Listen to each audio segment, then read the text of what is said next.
जय श्री कृष्णा। आइए सुनते हैं आज गुरुवार के दिन भगवान विष्णु की यह कथा। बृहस्पति व गुरुवार के दिन भगवान विष्णु की पूजा की जाती है।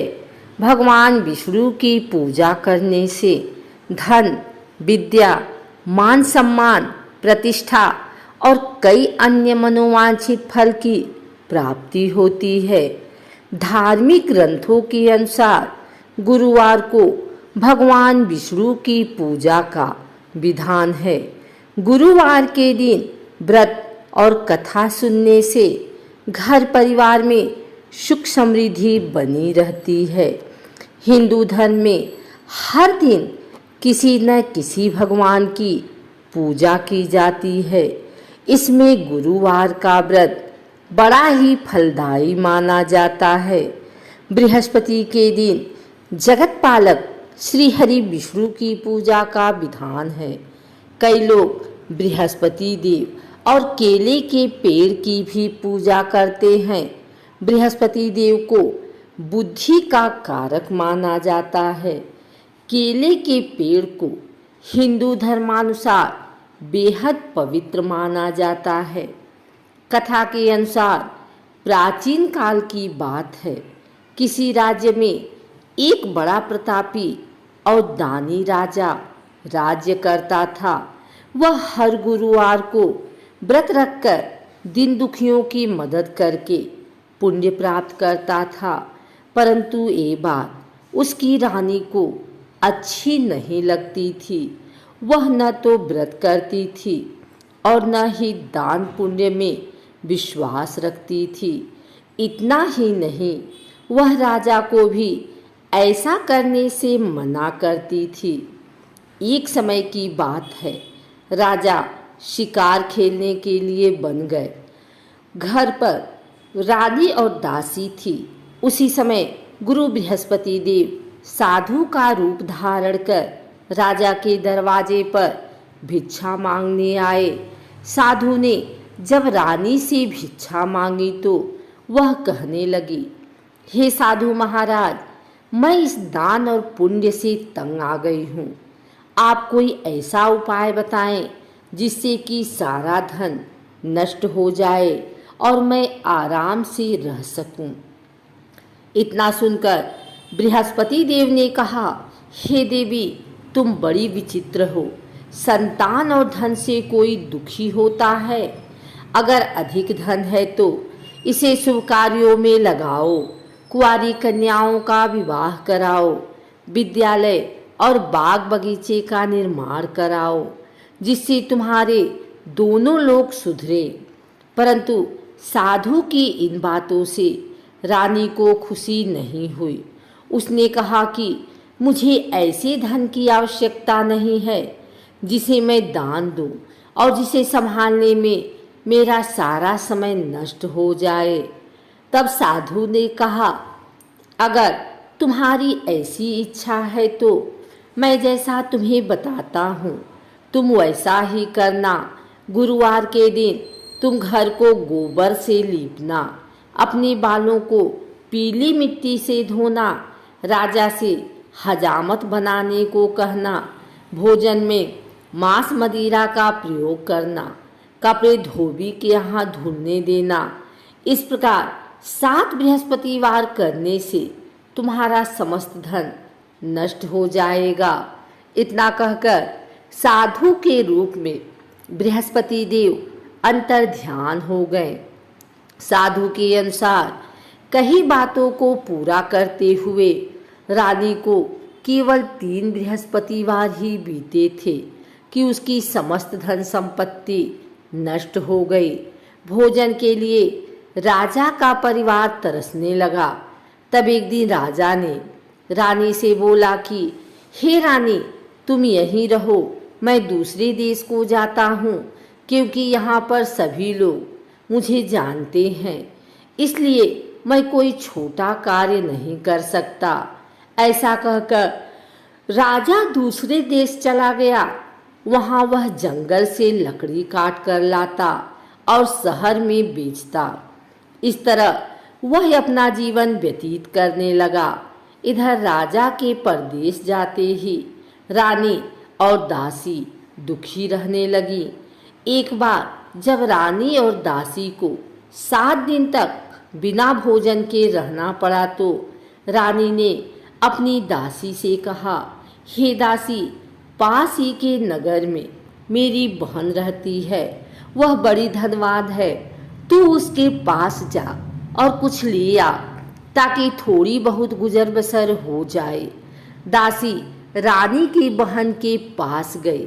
उस दिन गुरुवार था और रानी की बहन उस समय बृहस्पतिवार व्रत की कथा सुन रही थी। दासी ने रानी की बहन को अपनी रानी का संदेश दिया, लेकिन रानी की बड़ी बहन ने कोई उत्तर नहीं दिया।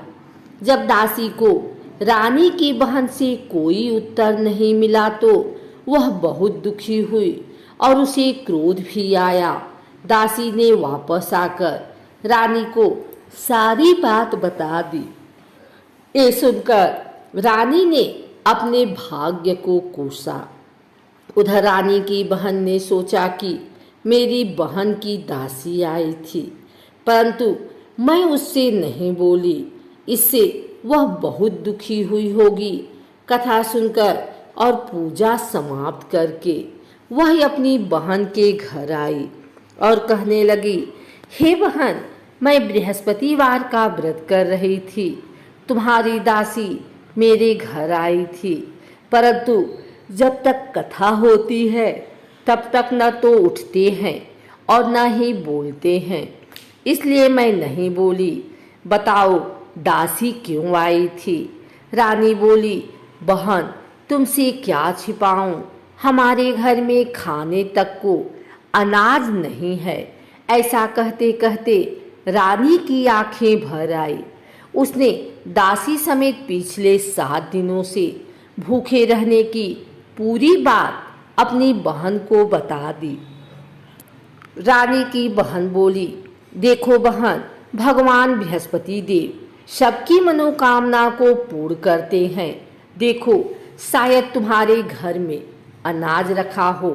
पहले तो रानी को विश्वास नहीं हुआ, पर बहन के आग्रह करने पर उसने अपनी दासी को अंदर भेजा तो उसे सचमुच अनाज से भरा एक घड़ा मिल गया। यह देखकर दासी को बड़ी हैरानी हुई।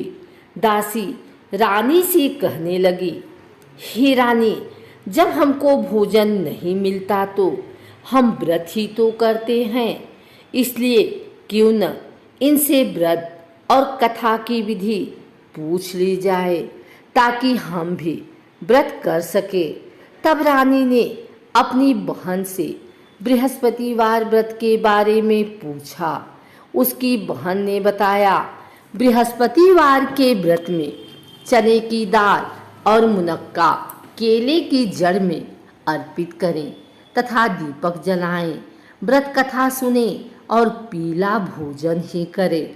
इससे बृहस्पति देव और भगवान विष्णु प्रसन्न होते हैं। व्रत और पूजा की विधि बताकर रानी की बहन अपने घर को लौट गई।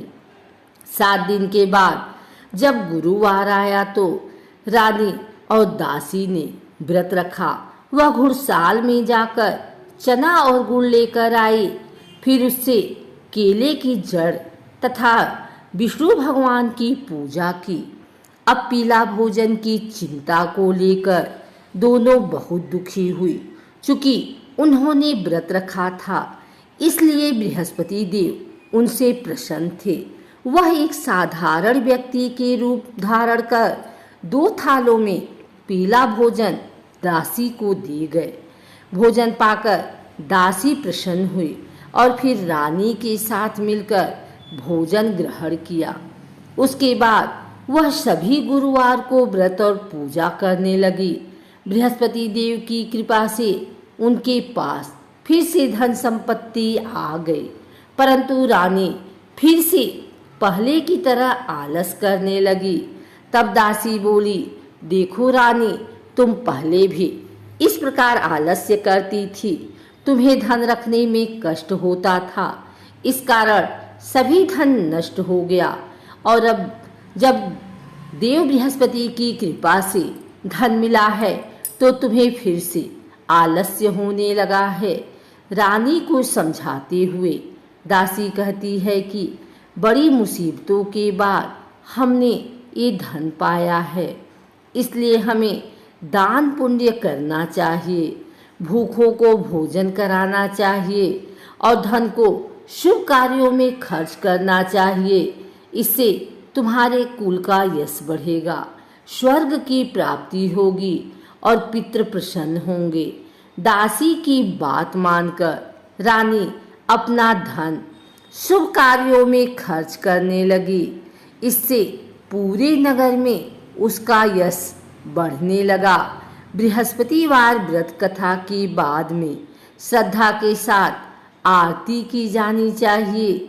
इसके बाद प्रसाद बांटकर उसे ग्रहण करना चाहिए।